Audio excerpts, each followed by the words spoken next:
Okay everyone, तो she Hulk का episode 2 आ चुका है और इस एपिसोड में हैं कुछ ऐसी डिटेल्स जिसके बारे में हम इस वीडियो में डिस्कस करेंगे, जिसमें से कुछ डिटेल ऐसी हैं जो बहुत ही ज़्यादा इंपॉर्टेंट है, जैसे कि म्यूटेंट्स, और कुछ डिटेल तो कम क्वेश्चन जानना है, जैसे कि आखिर हल्क चश्मा लगाता क्यों है। आई मीन वो स्मार्ट हल्क है, लेकिन उसकी जो बॉडी है वो हल्क वाली है, और हल्क की बॉडी में कोई वीकनेस नहीं है, वो हर चीज़ से हील कर सकता है। तो फिर स्मार्ट हल्क के चश्मा लगाने का मतलब क्या बनता है? उसकी आंखें कमज़ोर क्यों हैं? उसकी आंखें भी उसके हीलिंग फैक्टर की वजह से ठीक हो जानी चाहिए ना, लेकिन ऐसा नहीं है। स्मार्ट हल्क चश्मा लगाता है, इसलिए मालूम नहीं। इसकी सीधी सी वजह यह हो सकती है कि वो स्मार्ट है और स्मार्ट लोग चश्मा लगाते हैं, यही दुनिया का बायस है। तो शुरुआत करते हैं सबसे पहली चीज से, यानी कि ब्लॉन्स्की के साथ दोस्त। अब ब्लॉन्स्की के ये दोस्त हैं तो फिर ऑब्वियसली वो नॉर्मल तो होंगे नहीं।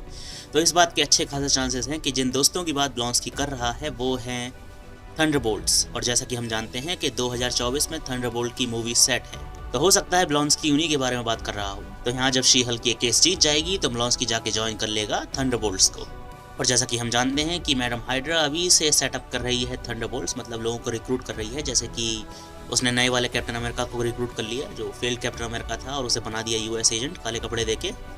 और फिर उसने येलेना बेलोवा को हॉकाई की फाइल दी, तो ऑब्वियसली उसने उसको भी रिक्रूट कर लिया है। तो ये लोग दो तो पक्के हैं कि ये थंडरबोल्ट्स में आएंगे। अब इसके अलावा एमसीयू में वो कौन से कैरेक्टर हो सकते हैं जो कि थंडरबोल्ट मूवी के लिए परफेक्ट है? तो सबसे पहले मैं तुम्हें थंडरबोल्ट्स के बारे में बता दूं। थंडरबोल्ट्स सुसाइड स्क्वाड की तरह ही विलन्स की एक टीम है जिसको गवर्नमेंट ने बनाया है, और थोड़ी बहुत आज़ादी के बदले इन लोगों को गवर्नमेंट के लिए काम करना पड़ता है, मतलब अच्छे काम। अब अच्छे काम तो डिपेंड करता है कि गवर्नमेंट क्या कह रही है, तो पॉसिबली वो अच्छे भी हो सकते हैं, बुरे भी हो सकते हैं। जैसा कि अगर गवर्नमेंट ने कहा कि तुम्हें जाके फलाने देश में बम फोड़ना है, तो फिर थंडरबोल्ट्स को वो करना पड़ेगा। ऑब्वियसली अच्छा काम नहीं है, लेकिन ये वो है जो गवर्नमेंट चाहती है। यही सेम काम सुसाइड स्क्वाड भी करता है। तो हाँ, अगर तुम सुसाइड स्क्वाड को समझते हो तो फिर थंडरबोल्ट को भी समझ ही गए ना। वापस लौट आते हैं कि इस टीम के मेंबर्स कौन हो सकते हैं एमसीयू में। ऐसे कौन से कैरेक्टर्स हैं जो कि हीरो नहीं है लेकिन अब विलन भी नहीं? तो सबसे पहला नाम जो इस लिस्ट में आता है वो है बैरन ज़ीमो का, और इसका थंडरबोल्ट्स में होना बहुत ज़रूरी भी है, क्योंकि कॉमिक्सों में थंडरबोल्ट को बैरन ज़ीमो ने कई बार लीड किया है। अब ऑफ कोर्स अभी तक वेल ने इसको रिक्रूट नहीं किया है, लेकिन मुझे लगता है कि ये थोड़े टाइम की बात है जब वेल इसके पास जाए और बोले कि चलो अब तुम हीरो तो बन नहीं सकते तुम्हारे पास्ट को देखते हुए, और विलन भी तुम अब रहे नहीं, तो बेहतर होगा हमारे लिए काम कर लो। क्योंकि उस टीम को, यानी कि थंडरबोल्ट्स की टीम को एक लीडर भी तो चाहिए, और बैरन ज़ीमो इस टाइम परफेक्ट कैंडिडेट है एक लीडर बनने के लिए। आई मीन उसके पास वो दिमाग है। तो दो कंफर्म, यानी कि यूएस एजेंट और येलेना बेलोवा, और तीसरा यानी कि बैरन ज़ीमो। ये कंफर्म नहीं है, लेकिन इसके कंफर्म होने में थोड़ा टाइम जा रहा है। अगर थंडरबोल्ट की मूवी बनानी है तो इसको तो लेना ही पड़ेगा। सेकंड नंबर पे जो कंफर्म नहीं है लेकिन जिसके होने के बहुत ज़्यादा अच्छे खासे चांसेस हैं वो है गोस्ट, यानी कि आंटमैन 1 में जो विलन थी। अब वो भी ठीक हो गई है और मेरे ख्याल से सुधर भी गई होगी, तो फिर उसको इस टीम में लेना तो बनता है, क्योंकि अब वो एक विलन नहीं रही और सुपर हीरो बनने की उसकी औकात है नहीं। तो हाँ, थंडरबोल्ट में गोस्ट भी एक बेहतरीन एडिशन रहेगा, और मुझे लगता है कि अभी तक इसको किसी वजह से रिक्रूट नहीं किया है वेल ने, लेकिन जैसा कि मैंने कहा थोड़ा ही वक्त जा रहा है, किसी वजह से हो सकता है वो इसे आगे किसी सीरीज में या फिर किसी मूवी के क्रेडिट सीन में रिक्रूट कर ही ले। और मुझे लगता है ये काम होगा क्वांटम मेनिया में। और सुधरे हुए विलन्स की बात हो ही रही है, तो फिर एक को हमें नहीं भूलना चाहिए जो कि टेक्निकली विलन नहीं है, लेकिन उसने काम लगभग विलन वाला ही किया था एक सीन में। मैं बात कर रहा हूँ विंटर सोल्जर की। अब कैप्टन अमेरिका तो बन चुका है एंथनी मैकी, यानी कि नया वाला कैप्टन अमेरिका फैल्कन, और विंटर सोल्जर की और फैल्कन की सीरीज भी आ चुकी है। लेकिन उस सीरीज के बाद अब विंटर सोल्जर पर कोई काम बचा नहीं है, क्योंकि डायरेक्ट कैप्टन अमेरिका 4 आएगी जिसमें फैल्कन नया वाला कैप्टन अमेरिका होगा। और मार्वल ने ये न्यूज़ भी बताई है कि विंटर सोल्जर के साथ क्या होगा ये उस मूवी में दिखाया जाएगा। तो जहाँ तक मेरा अंदाजा है, उस मूवी के क्रेडिट सीन में बीच में या कहीं पे भी वेल आकर विंटर सोल्जर को रिक्रूट कर लेगी, क्योंकि वेल सुपर हीरो बनने लायक वो है नहीं, क्योंकि अगर किसी ने वो नाजी मंत्र पढ़ दिया तो फिर वो दोबारा से अपना आपा खो सकता है और इधर उधर तबाही मचा सकता है। तो हाँ, विंटर सोल्जर एक फुल फ्लैश सुपर हीरो तो बन नहीं सकता, लेकिन अब वो सुपर विलन भी नहीं रहा है। तो थंडरबोल्ट्स की टीम के लिए वो एक बहुत ही परफेक्ट एडिशन है, और उसका टीम में होना तो बनता ही है, क्योंकि उसे अगर टीम में नहीं लोगे तो फिर उससे करवाओगे क्या एमसीयू में, क्योंकि उसकी कोई सोलो मूवी तो है नहीं। तो थंडरबोल्ट्स में आना ही उसके लिए सबसे बेस्ट ऑप्शन है। नेक्स्ट भी है एक ऐसा बंदा, या फिर कहूँ ऐसी बंदी, जो कि विलन थी लेकिन अब वो विलन नहीं रही, और वो भी इस मूवी के लिए एक परफेक्ट एडिशन होगा। मैं बात कर रहा हूँ टास्क मास्टर की, जिसका ऑब्वियसली एमसीयू में जेंडर चेंज कर दिया, लेकिन इससे ये बात नहीं बदलती कि वो अभी भी टास्क मास्टर है। वो दूसरों की कॉपी बखूबी कर सकती है, और ब्लैक विडो मूवी के लास्ट में मैंने देखा ही कि वो सुधर ही गई, मतलब उसे अपने कंट्रोल में आ गई। तो फिर ऑब्वियसली वो इस टीम के लिए एक बेस्ट एडिशन है। एक ऐसा कैरेक्टर जो प्रीवियस लाइफ में विलन था लेकिन अब वो कुछ अच्छा करना चाहता है, बेहतरीन तरीके से फिट हो सकता है थंडरबोल्ट्स में। तो हमारे पास है यूएस एजेंट 1, येलेना बेलोवा यानी कि नई वाली black window 2, ghost number 3, task master number 4, बैरन ज़ीमो नंबर 5 और विंटर सोल्जर नंबर 6। अब 6 लोग तो ये हो गए और 7वां खुद वेल, तो हो सकता है इन्हीं 7 लोगों की बात कर रहा था अबॉमिनेशन के। उसके 7 दोस्त हैं जो उसने पेन पैल के थ्रू बनाए हैं। ऑफ कोर्स ये सिर्फ एक थ्योरी है, मतलब हो सकता है लिटरली उसने सच में नॉर्मल दोस्त ही बनाए हों, लेकिन अगर मैं 6 लोगों को गिनूं जो थंडरबोल्ट्स के लिए परफेक्ट कैंडिडेट हैं तो वो यही हैं जिसके बारे में मैंने अभी बताया, और 7वीं खुद वेल, तो हो सकता है ये डायनामिक परफेक्टली फिट बैठे। और 8वां खुद अबॉमिनेशन। ऑफ कोर्स इस थ्योरी में भी थोड़े बहुत छेद हैं, जैसे कि 8 लोगों की टीम कुछ ज़्यादा बड़ी है एक टीम बनाने के लिए। मेरा मतलब वो बात अलग है कि तुम बीच में कुछ लोगों को मार दो सुसाइड स्क्वाड की तरह तो फिर काम कर जाएगा, लेकिन 8 या 7 लोग कुछ ज़्यादा ही बड़ी टीम है। खैर एनीवे जो भी होगा वो हमें 2024 की थंडरबोल्ट मूवी में पता चल ही जाएगा। उससे पहले जो कैप्टन अमेरिका मूवी आएगी, अगर उसमें बकी बार्न्स यानी विंटर सोल्जर को वेल ने रिक्रूट कर लिया तो ऑब्वियसली वो उसमें होगा ही होगा, क्योंकि ये दोनों मूवी एक के बाद एक सेट हैं, तो फिर इस बात के चांसेस बहुत ज़्यादा बढ़ जाते हैं कि वेल यानी कि मैडम हाइड्रा उसी मूवी में रिक्रूट करेगी विंटर सोल्जर को। ओके, तो ये तो थे 7 दोस्त अबॉमिनेशन के, मतलब जो 7 दोस्त हो सकते हैं अबॉमिनेशन के। अब ये इन्हीं की बात कर रहा है या फिर सचमुच में कोई इंसान ही इसने नॉर्मल लोग ही दोस्त बनाए हैं उनकी बात कर रहा है, ये तो शायद हमें आगे जाके पता चल जाए, पर इसके बारे में कोई पुख्ता जानकारी तो है नहीं। बट मुझे फिर भी लगभग पूरी उम्मीद है कि वो इन्हीं की बात कर रहा था। नाउ नेक्स्ट टॉपिक पे आ जाते हैं जो कि है टाइमलाइन। अब इस शो की टाइमलाइन यानी कि एमसीयू में ये शो कहाँ एग्जिस्ट करता है, ये परफेक्ट चल रही थी एपिसोड 1 तक, लेकिन एपिसोड 2 आते ही इसमें भी परेशानियां खड़ी हो गई। तो एपिसोड 1 में हमने देखा था कार वाले सीन में जब ब्रूस बैनर और जेनिफर वॉल्टर्स कार में थे और बातें कर रहे थे एक्सीडेंट से पहले, तब ब्रूस बैनर ने अपने हाथ में कुछ पहन रखा था जो उसने एंड गेम में भी अपनी हल्क फॉर्म में पहन रखा था, और वो जो भी है वो उसे ब्रूस बैनर बनाए रखने में मदद करता है और उसके हाथ को भी हील होने में हेल्प करता है। अब उसने जो भी डिवाइस पहन रखी थी उसे पहनना छोड़ दिया जब उसे जेनिफर वॉल्टर्स का ब्लड मिल गया और उसने अपना पूरा हाथ हील कर लिया। तो स्मार्ट हल्क की फॉर्म में भी उसने फिर वो डिवाइस वापस नहीं पहनी, यानी कि शी हल्क के एपिसोड 1 में हल्क का हाथ ठीक हो गया।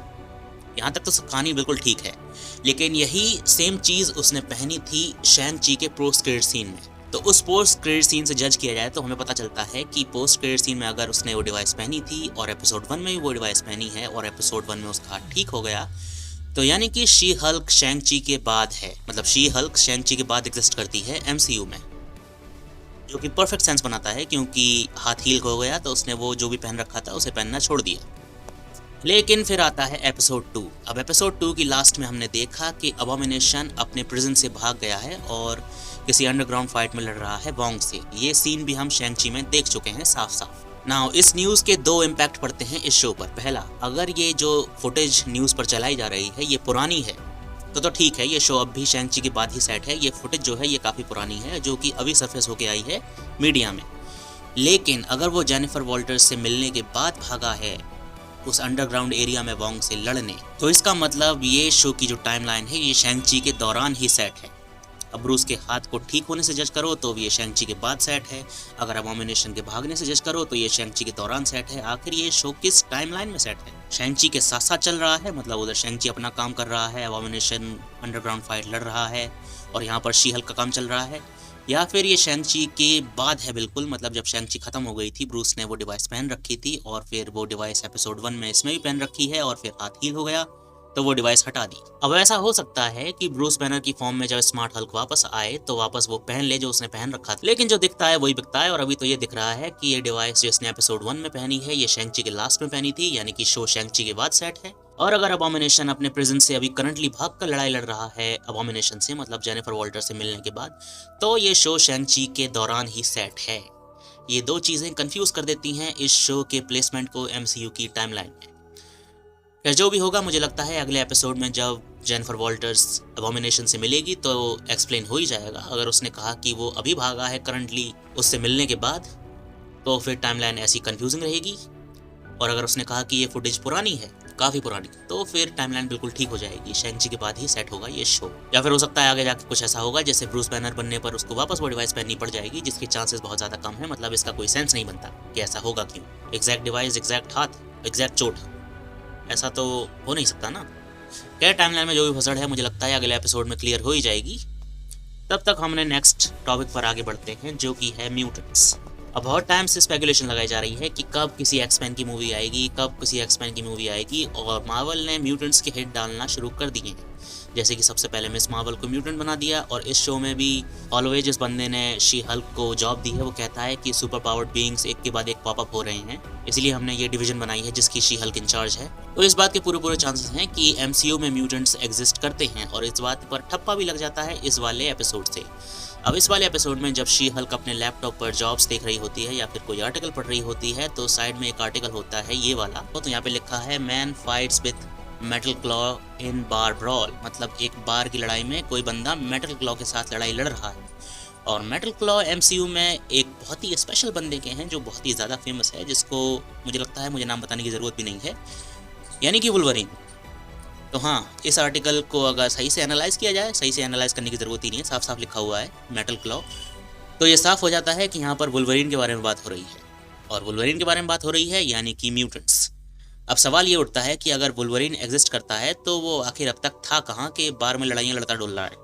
तो हम जानते हैं, मतलब जो लोग नहीं जानते उन्हें बता दूं कि वुल्वरीन एक नॉर्मल म्यूटेंट था, मतलब उसके नॉर्मल क्लॉ निकलते थे पहले हड्डियों वाले, लेकिन फिर उसके ऊपर एक्सपेरिमेंट हुआ जिसमें उसके शरीर से, मतलब उसके स्केलेटन से एक मेटल को फ्यूज कर दिया गया, एडमेंटियम नाम की मेटल को, और उसको नए क्लॉ मिल गए, मेटल क्लॉज।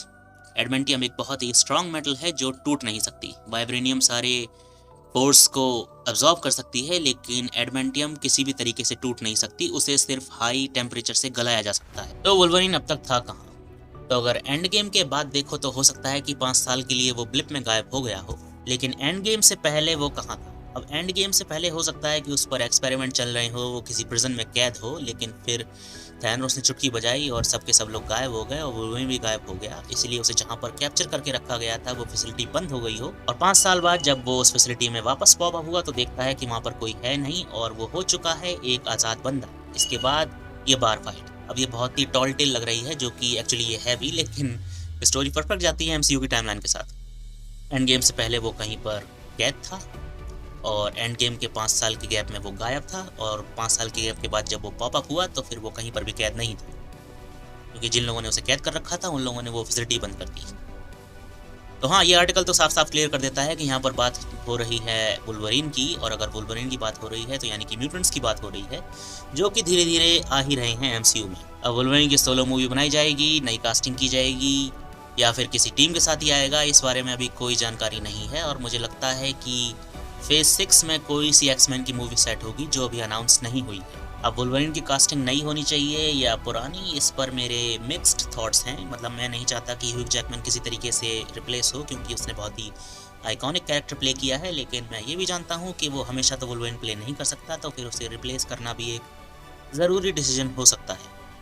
अनलेस तुम वुल्वरीन को 1 या 2 मूवी में लाना चाहते हो तो फिर ह्यूग जैकमैन परफेक्ट है, लेकिन अगर उसे लंबा चलाना है तो फिर बदलना पड़ेगा। ओके देन, ये तो थी डिटेल्स इस शो के एपिसोड के बारे में। अब हो सकता है मैंने कुछ डिटेल मिस कर दी हूँ, अगर उनमें से कोई ज़्यादा इंपॉर्टेंट डिटेल आती है तो मैं इस पर वीडियो बना दूंगा। अनलेस यहाँ पर जो चीज़ हमने कवर कर ली है वो हल्क के ग्लासेस, जो कि सोचने वाली बात है कि आखिर वो लगाता क्यों है। सेकंड चीज़ है थंडरबोल्ट्स, कि आखिर वो 7 दोस्त कौन कौन से हैं जिनके बारे में एमएल ब्लॉन्स्की जेनिफर वॉल्टर्स को बता रहा था। उसके बाद है इस शो की टाइमलाइन, जो ब्रूस बैनर के हाथ की इंजरी की वजह से कॉम्प्लिकेट हो जाती है कि ये शैंग-ची के बाद सेट है या फिर शैंग-ची के दौरान सेट है, क्योंकि अगर अबॉमिनेशन अभी करंटली भागा है तो ये शैंग-ची के दौरान सेट है, और अगर अबॉमिनेशन करंटली नहीं भागा है, वो पुरानी फुटेज है, तो फिर ये शैंग-ची के बाद सेट है, जिस बात का ज़्यादा सेंस बनता है। और इसके अलावा है ये वुल्वरीन का नोट कि एक बंदा मेटल क्लॉ के साथ बार में लड़ाई कर रहा है, तो ऑब्वियसली ये वुल्वरीन की बात हो रही है। और अगर इसके नीचे का आर्टिकल को देखो तो यहाँ पे लिखा हुआ है कि ओशियन में एक बड़ी सी मैन की स्टैचू है, जो कि बात हो रही है इटर्नल्स की। इटर्नल मूवी के लास्ट में हमने देखा था कि किस तरीके से सर्सी ने टेमार्ट, जो कि पृथ्वी में से निकल रहा था, उसे बर्फ बना दिया था, तो फिर ये उसी के बारे में आर्टिकल लिखा हुआ है। ओके देन, तो फिर ये था मेरा वीडियो शी हल्क के एपिसोड 2 की डिटेल्स के बारे में। शो ऑब्वियसली दोनों एपिसोडों में बहुत ही बेहतरीन तरीके से चला है, अब तीसरे एपिसोड में देखना है कि कितना बेहतर चलता है या नहीं चलता। ओके देन, तो फिर तुमसे मिलूंगा मैं अपने अगले वीडियो में। Till then take care and bye bye.